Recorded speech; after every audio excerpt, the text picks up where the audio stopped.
সুপ্রিয় দর্শক, আজ আমাদের মাঝে উপস্থিত রয়েছেন জনপ্রিয় গীতিকার কাজী ফারুক বাবুল। শুভ সকাল, কেমন আছেন? শুভ সকাল, আলহামদুলিল্লাহ ভালো আছি। আপনি ভালো? আমি বেশ ভালো আছি। অসংখ্য ধন্যবাদ আপনাকে আজ আমাদের মাঝে উপস্থিত থাকার জন্য। কারণ আপনার গুণ সম্পর্কে আমরা সকলেই জানি এবং দর্শক শ্রোতা হয়তোবা যারা গান করেন তাদেরকে তো চেনেন, পাশাপাশি কিন্তু এখন দর্শকরা বেশ স্মার্ট এবং তারা আসলে গানটা সুর কারা করছেন, লিখেছেন কারা, তাদের ব্যাপারেও কিন্তু অনেকেই জানেন। এবং আপনি এমন বিখ্যাত মানুষদের জন্য গান লিখেছেন এবং আপনার কারণে অনেকেই বিখ্যাত হয়েছে, অনেকের গান পপুলার হয়েছে। সো এই যে জার্নিটা আপনার জীবনে, আপনার ক্যারিয়ার, এবং শুরুতে যখন একটু শুরুর সময়টা আপনার কাছ থেকে জানতে চাই, আপনার জন্য কেমন ছিল? অনেকে বলে ছোটবেলা থেকেই করছি, অনেকে বলে যে অনেক দিনের প্র্যাকটিসে করা। সো আপনার জীবনের এই গানের সাথে যুক্ত হওয়াটা কিভাবে? আপনাকে অনেক ধন্যবাদ। অনেকগুলো প্রশ্ন করেছেন। গান এসছে অনেক পরে। আমি প্রথম ছোটবেলা থেকে ছড়া, কবিতা, গল্প এগুলো লেখালেখির হাত ছিল। কলেজ পর্যায়ে এসে আমি রাঙামাটি কলেজে স্টাডি করেছিলাম। বাবা ছিলেন পুলিশ অফিসার, তো বদলির একটা সুযোগ ছিল। রাঙামাটি, দীঘিনালা, বরকল, মারিশা নাম শুনেছেন, এসব খুব প্রাকৃতিক সৌন্দর্যের সমারোহ। তো ওইসব প্লেসে থেকে আমি প্রাকৃতিক সৌন্দর্যে আমি অভিভূত হয়ে যেতাম, যে কিভাবে এই যে ঝর্ণা ঝরছে পাহাড় থেকে, নদী বয়ে যাচ্ছে আপন গতিতে, পাখি উঠছে ডানা মেলে, এগুলো আমাকে ভাবিয়ে তুলতো। পরবর্তীতে আমি এগুলো ছড়া আকারে, কবিতা আকারে, গল্প আকারে আমি এগুলো লিখতাম, লিখে বন্ধু বান্ধবদের সাথে শেয়ার করতাম। তো তারা অবাক হতো যে এভাবে বেশ সুন্দর তো হলো, এই গল্পটাকে আমি কাগজে কলমে লিখে ফেলতাম। তো গান তারপর পরবর্তীতে আমি জগন্নাথ বিশ্ববিদ্যালয়ে যখন স্টাডি করি, রাঙামাটি কলেজ শেষ করে জুলজি অনার্স নিয়ে যখন লেখাপড়া করি, তখন বিটিভিতে আমার সহকর্মী, যে আমার ডিপার্টমেন্টে জুলজি ডিপার্টমেন্টে ছিল, আপনারা চিনবেন, খুব জনপ্রিয় উপস্থাপক মাসুদ কায়সার, বিটিভিতে প্রথম থেকে শুরু থেকে করতেন। সে আমার ক্লাসমেট, সে সঙ্গীতকে ভালোবাসতেন এবং আমার সঙ্গে খুব তার সুন্দর সম্পর্ক। তাকে আমি টিভিতে দেখতাম যে সুন্দর উপস্থাপনা করতাম, বললাম দোস্ত তুই আমাকে নিয়ে চল, টিভিতে নিয়ে চল।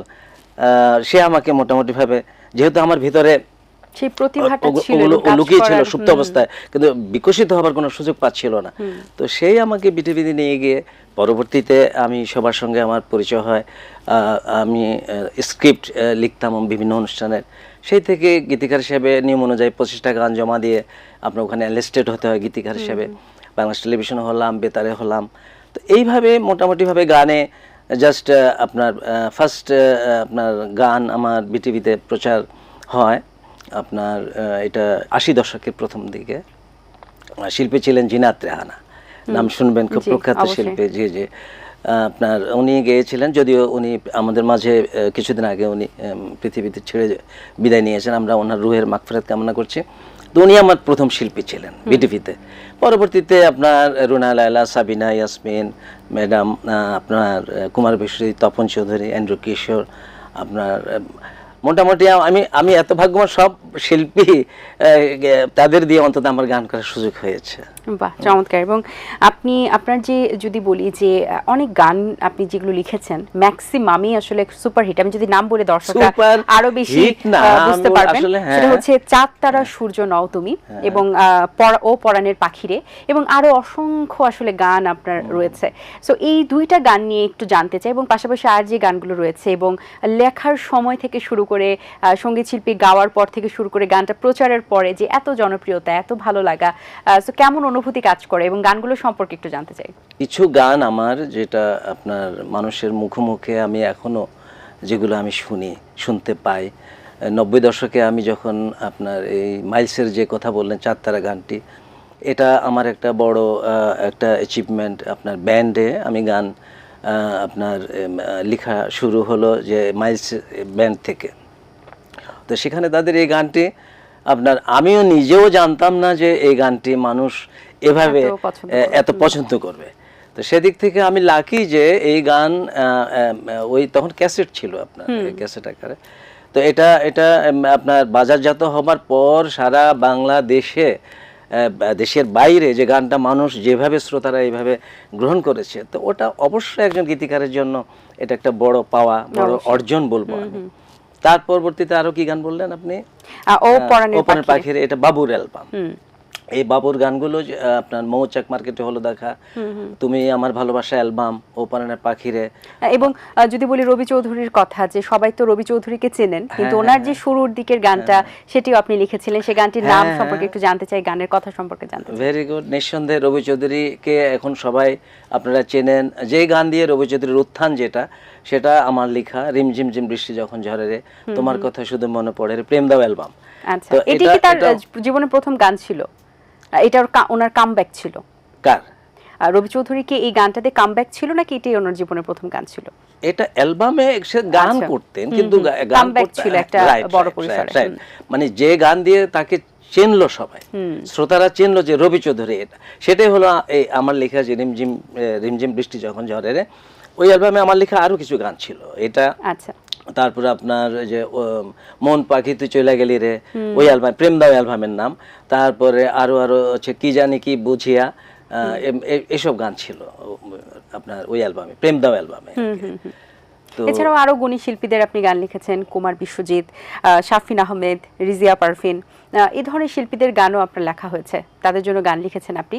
সো এই যে ক্যারিয়ারের এই ধরনের গান লেখা এবং গুণী শিল্পীরা গাইছেন এবং আপনিও একজন গুণী ব্যক্তিত্ব হয়ে তাদের জন্য গানটি লিখছেন, সো এই ধরনের কাজগুলো আসলে কতটুকু প্রভাবিত করে সঙ্গীত জগতে?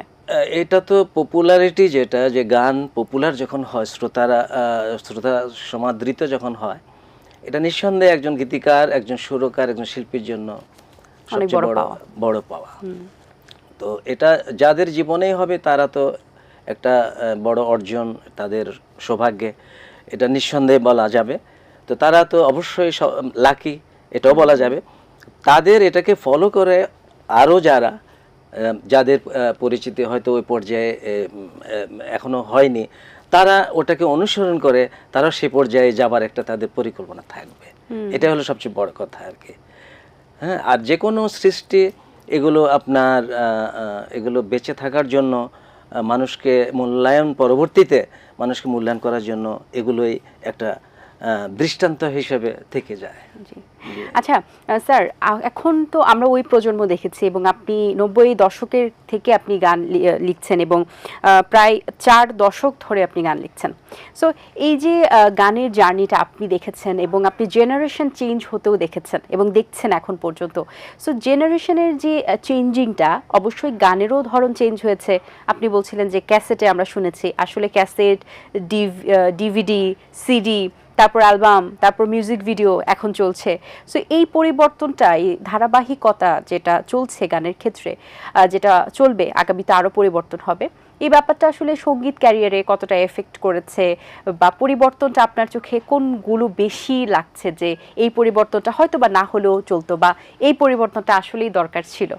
এটা সার্বিকভাবে বলতে হয় এভাবে যে পৃথিবীর সবকিছুর পরিবর্তন আছে, জি, সঙ্গীতেও এই পরিবর্তন আসাটা এটা অস্বাভাবিক কিছু না। এটা আসতেই পারে, এটা আসবে। আপনার সেই আমলে যারা গান করতেন, এখন যারা গান করছেন, হ্যাঁ, এখন কম্পেয়ার হতে পারে, তখনকার মান কেমন ছিল, এখনকার মান কেমন হতে পারে, কিন্তু এনভায়রনমেন্ট চেঞ্জ আসবেই। সেটাই হবে। তো সেই এনভায়রনমেন্ট অনুযায়ী এখন যা হচ্ছে, তখনকার সময় যা হচ্ছে সেটাও গ্রহণযোগ্য ছিল, এখনকার সময় যা হচ্ছে এটাও গ্রহণযোগ্য বলবো আমি। কোনোটাকে আমি ফেলে দিতে পারবো না। ডিজিটাল বাংলাদেশ বলে কথা একটা।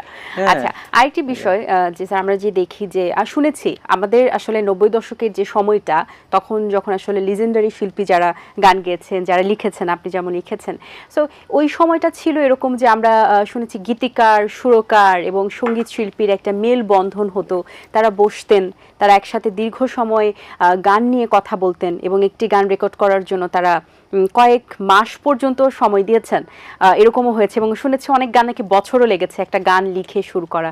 এখন যেটা দেখছি যে একদিনেই কিন্তু 10টা গান নামিয়ে ফেলছেন এবং অত্যাধুনিক মিউজিক সিস্টেম ব্যবহার করে কিন্তু সেই আসলে তবলা বাজানোর জন্য তবলা বাদক দরকার হচ্ছে না, গিটার বাজানোর জন্য গিটারিস্ট প্রয়োজন হচ্ছে না এবং হারমোনি বাজানোর জন্য কোনো লোক প্রয়োজন হচ্ছে না, সবকিছুই ডিজিটাল ওয়েতে হচ্ছে।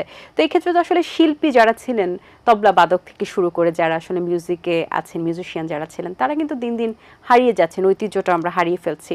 কিন্তু এই যে পরিবর্তনের কথা যেটা থেকে আসলো, যে এই পরিবর্তনটা কি আমরা এই জেনারেশনটা কি একটু মিস করছি না, বা আমাদের জন্য কি একটু দরকার ছিল না সেই বসাটা, সেই আড্ডা দেওয়াটা, সেই আপনাদের মতো গুণী শিল্পীদের সান্নিধ্য পাওয়াটা, বা বসে ঘন্টার পর ঘন্টা দিনের পর দিন গান নিয়ে আলোচনা করা, গানের পাশে থাকা? এ প্রসঙ্গে বলতে হবে যে ডারউইনের যে থিওরিটা, ডারউইন বলেছেন যে পরিবেশের সঙ্গে যারা খাপ করে চলতে পারবেন তারা পৃথিবীতে টিকে থাকবেন, আর যারা পরিবেশের সঙ্গে খাপ করে চলতে পারবেন না তারা পৃথিবী থেকে আস্তে আস্তে বিলীন হয়ে যাবেন। এখন আপনার এখানে আসবো, এই থিওরিটাই ঠিক যে এই পরিবেশ এখন কি আপনি বললেন যে ফ্যাসিলিটিস, হ্যাঁ প্রচুর ফ্যাসিলিটিস এখন আপনি একটা গান আমরা রেকর্ড করছি, এটা বারবার আছে, এটাকে আমি বারবার না গেয়ে শিল্পী এটাকে আমি কপি করে দিচ্ছি, তাকে গাইতে হলো না। ঠিক আছে, এখন একদিক থেকে শিল্পী গীতিকার সুরকার সমন্বয়ে যেটা বললেন একসময় ছিল, সেটাও আমি মানি, এখন না থাকার সেদিকে এটা বিশদভাবে বলা শেষ হবে না। তো সংক্ষেপে বলি, সেটা হলো যেমন প্রত্যেকে আমরা এখন ব্যস্ত, আমাদের কর্মব্যস্ততায় আমরা আগেকার জীবন আর এখনকার জীবন, আমাদের সার্বিকভাবে আমরা জীবনকে বাঁচিয়ে তোলার রাখার তাগিদে আমাদেরকে ব্যস্ত হতেই হয় অ্যাট এনি কস্ট। তো সেই দিক থেকে প্রত্যেকে আমরা দেখা যায়, গীতিকার সেও তো এত তার জীবন জীবিকা নিয়ে ব্যস্ত, সুরকার এত জীবন জীবিকা নিয়ে ব্যস্ত, তারপর আপনার এই এনভায়রনমেন্টটা আর হয়ে উঠছে না। যে আপনি যেটা বললেন, এটাও বলবো যে সেই টেকনিক্যাল ফ্যাসিলিটির এটা সুযোগটা আছে বিধায় তো আপনি এটাকে ইউজ করছেন। এটা যদি না থাকতো তাহলে তো আপনি পারতেন না। আগে আমরা গান করেছি, একটা গান যে হয়ে হয়ে হয়ে রেকর্ড হচ্ছে, সব মিউজিশিয়ানরা বাজাচ্ছে একসাথে, আমরা রেকর্ড করছি, আপনার শেষের দিকে ভুল হলো আবার এটাকে রিটেক, আবার প্রথম থেকে শুরু করতে। কিন্তু এখন তো তা না, এখন কি করছে, এটা টেকনোলজির প্রযুক্তির যে আপনার ব্যবহার, যেটা এটাকে আপনাকে মানে থ্যাঙ্কস দিতে হবে, কারণ এটা প্রযুক্তির ডেভেলপমেন্ট। হ্যাঁ, তো এই প্রযুক্তির ডেভেলপমেন্টে আমরা এগুলোকে ইউজ করে, যেখানে এতবার গাইতে হতো, এত কষ্ট, এত সময়, এটাকে খুব সংক্ষেপে এখন টেকনোলজির মাধ্যমে এটাকে সহজভাবে এখন আমরা এটাকে ইউজ করছি। তা আমি কোনোটাকে এটাকে তো ফেলে দিতে পারবো না। আমি বলবো যে ওই এনভায়রনমেন্ট ওটাও কারেক্ট ছিল, এখনকার এনভায়রনমেন্ট এটাও কারেক্ট, কোনোটাকে আপনি ফেলে দিতে পারবেন না। তবে আপনি যদি খাপ খেয়ে নিতে পারেন, আপনি gainer, you will be gainer. Otherwise আপনি খাপ খেয়ে নিতে পারবেন না, আপনি এগুলো থেকে বঞ্চিত হবেন, আমি মনে করি। আচ্ছা স্যার, নতুন প্রজন্ম যারা রয়েছেন, যারা গানের জগতে আছেন, তাদের উদ্দেশ্যে আপনার কি পরামর্শ থাকবে? পরামর্শ অবশ্যই আছে। পরামর্শ হলো, এখনকার শিল্পী যারা নতুন করছেন তাদের অবশ্যই একনিষ্ঠ সাধনা, আপনার সেই সিনিয়র শিল্পী যারা তাদের ফলো করা, আপনার রেগুলার রিওয়াজ করা, আপনার সবচেয়ে বড় কথা হলো যে একজন শিল্পী হতে গেলে আপনাকে বিনয়ী হতে হবে, একজন আদর্শের মানুষ হতে হবে। তো আমি মনে করি যে এগুলোকে ফলো করে যারা অতীতের আপনার গুণী শিল্পীদের মূল্যায়ন করে যদি আপনি আপনার জীবনটাকে সুন্দরভাবে চালিয়ে নিতে পারেন, আপনার জীবন অবশ্যই, আপনার জীবনও সার্থক হবে। এটাই আমার তাদের কাছে এটাই রিকোয়েস্ট থাকবে, তারা যেন সেটাকে অনুসরণ করে, যেন তাদের জীবনটাকে তারা পরিচালিত করে। জি, অসংখ্য ধন্যবাদ আপনাকে, খুব ভালো লেগেছে কথা বলে। অনেক শুভকামনা রইল আপনার জন্য, ভালো থাকবেন সবসময়। আপনাকে অনেক ধন্যবাদ। আমাদের এটিএন বাংলার কলাকুশলী যারা এই অনুষ্ঠানের সঙ্গে সম্পৃক্ত, সবাইকে আমি আমার পক্ষ থেকে আন্তরিক ধন্যবাদ জানাচ্ছি। আপনারা সবাই ভালো থাকবেন, সুন্দর থাকবেন এবং আমার জন্য দোয়া করবেন। Thank you. দর্শক, আশা করছি আজকের আয়োজন ভালো লেগেছে। আজ এই পর্যন্তই, দেখা হবে আগামী পর্বে। সেই পর্যন্ত ভালো থাকুন, সুস্থ থাকুন, এটিএন বাংলার সাথেই থাকুন। আল্লাহ হাফিজ। দিন আসে দিন যায়, সময়টা চলে যায়, তবু আছি এই বেশ ভালো। জীবনটা রঙময়, যেভাবেই হওয়া চাই, নয় কভু সাদা কালো। এই আশাতে স্বপ্ন ভাসে, সুখ হাসে চোখে মুখে, চায়ের চুমুকে।